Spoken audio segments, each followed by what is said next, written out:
In this series, my teaching is going to focus on how to develop a millionaire mindset. A millionaire mindset. Because look, let me leave you with this thought from the beginning. Whatever you become, particularly in the area of finance, has a lot to do with your mind and your mouth. M&M. Your mind and your mouth. Or let's do T&T. You think and you talk. You think and you talk. Your mind and your mouth. So many people do not realize that if it's going to be, it's up to you. If it's going to be, it's up to you. Your mind, your thinking has a lot to do with where you are now and where you will be in the subsequent years to come. So you've got to learn how to form a clear mental picture of what you want, because you can only transmit an idea you have. Let us imagine the late Steve Jobs impressed upon his staff at Apple the need for a phone without a keyboard. At that time, BlackBerry dominated the world. But BlackBerry had a weakness. It had press buttons. And his staff thought, how can that be? A phone without a keyboard, or rather, keyboards which you press one at a time and sometimes it gets stuck. He wanted something which it practically is part of the electronics of it. And today, Apple becomes one of the dominating telephones in the world. It started as a thought until it became a reality. Your thought must have to affirm your desire for wealth creation, not a mere experience. The challenge for the poor is that, unlike the wealthy, poor people just want to touch money. They just want to experience wealth. They want to be able to say, I once knew wealth.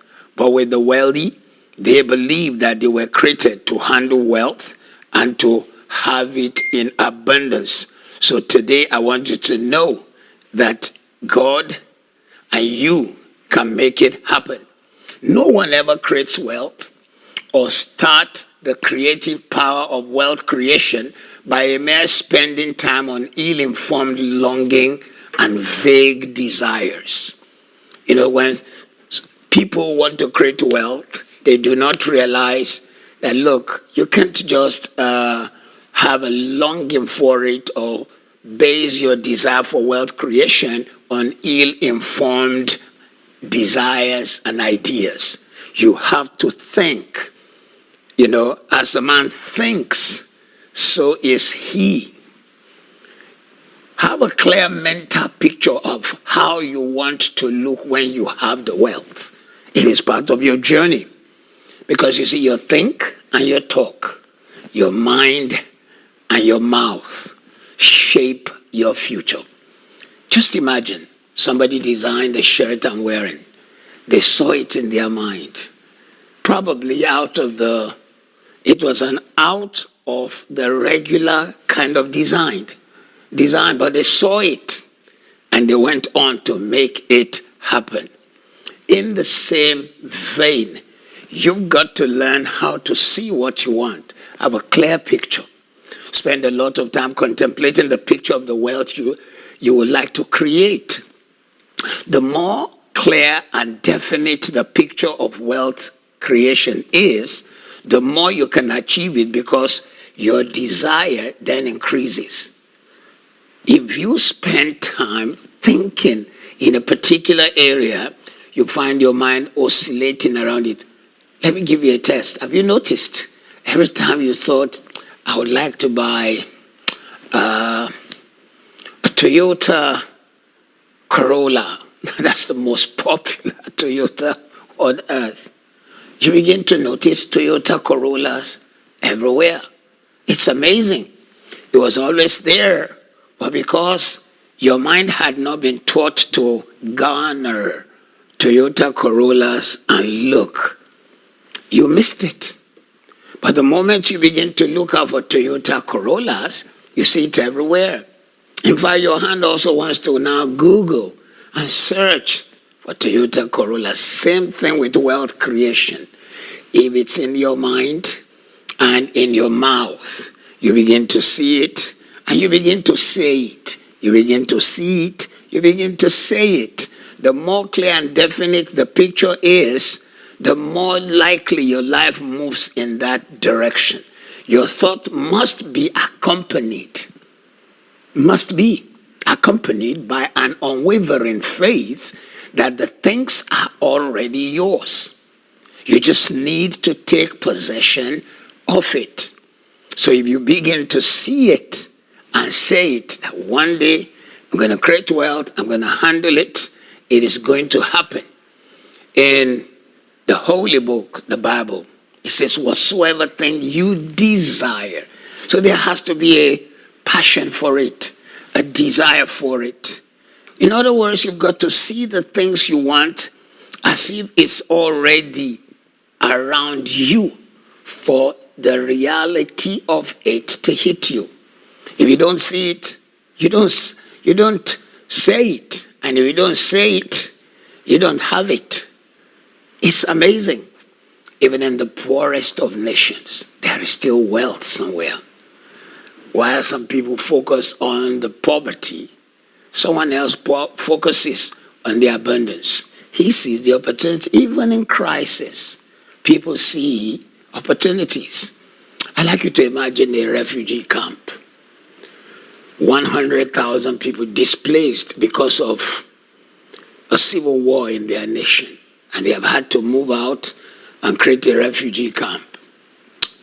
The United Nations decides these refugees are human beings and they needed to be protected and given some care. Did you know that the United Nations will engage a company to provide water for these 100,000 refugees? Let us imagine that a bottle of water provides a special price. It's 50 cents.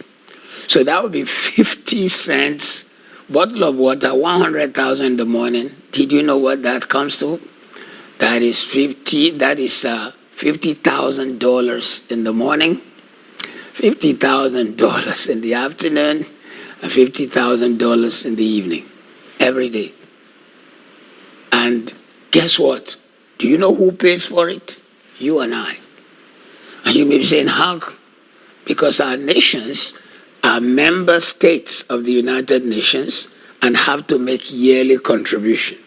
And the United Nations takes the money to take care of this refugee situation. I've not even talked about the food the refugees will eat. I've not talked about the company that will supply all the tents that these refugees will stay in. I've not talked about the company that will supply all the blankets that these refugees will stay in. Do you see how one person sees a crisis, some other person sees opportunities in every nation? Matter of fact, I might just be slightly controversial here by saying the United Nations has a presence on ground in the Democratic Republic of Congo since 1961. Because there has always been a refugee problem somewhere in that country.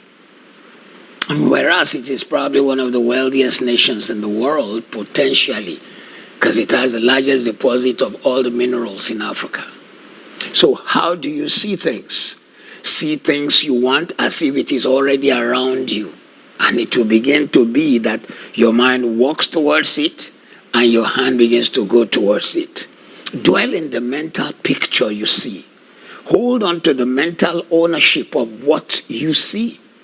If you see wealth and you say, I'm going to be part of those whom this wealth will be theirs, then all the things we've been teaching at the Wealth Master class comes together. The principles of hard work, duty, changing your mind, the way you think, investment now begins to work. Because you see, even if you are taught to invest, if your mindset have not changed, you will not. So you've got to learn to understand. If it's going to be, it's up to you, but your mind must see it. So don't waver. Change your mind, change your mouth, things will change. Change how you think, change how you talk, and things will begin to change. Then you've got to learn how to repeat the right thing. But repeated words are not enough.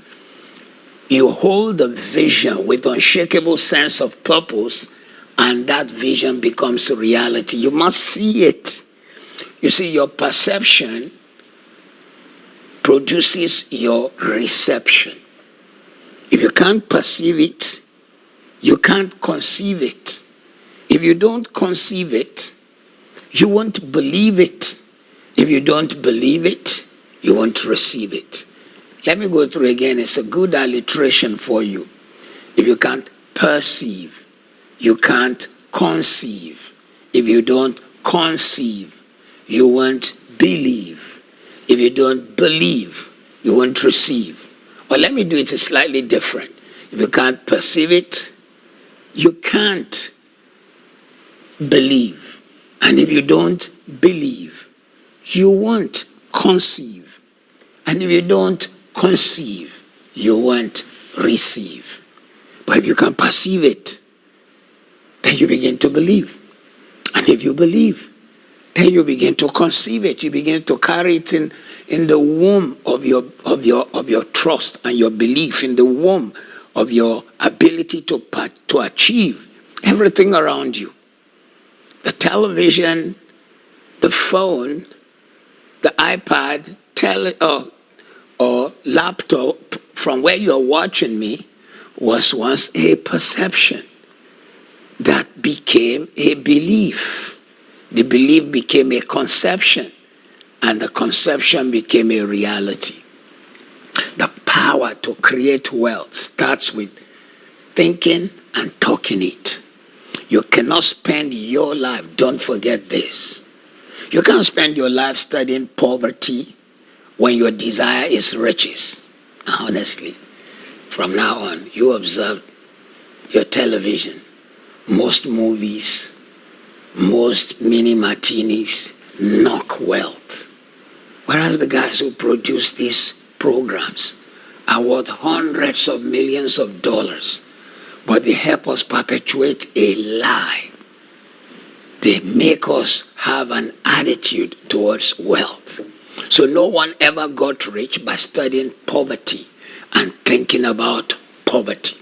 No one. No one ever increased and created wealth by studying poverty and thinking about poverty. So don't talk, don't investigate, or concern yourself with poverty. If anything, you can help people who are in a poor situation. But if you want to create wealth, in fact, you must start with this concept that poor can't help poor. Poor cannot help poor. It is when you've created wealth that you are able to help people.